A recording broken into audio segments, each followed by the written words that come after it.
How to add text on CapCut. Are guys facing issues to add text on your video clip on CapCut application?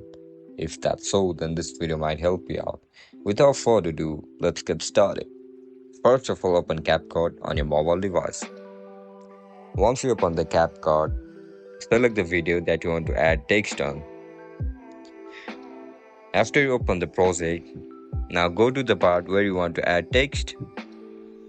Once you reach that part, look at the bottom of your screen where you can see multiple options: edit, audio, and text. You are looking to add text, right? Click on text. Now tap on add text. Enter the text that you want to add. Once it feels right, click on the tick mark. And that's it, guys. That's how you can add text on CapCut. If you guys found this video helpful, don't forget to like, share, and subscribe to our channel. And if you guys have any issues regarding CapCut, make sure to comment down below so that I can help you out. Bye bye.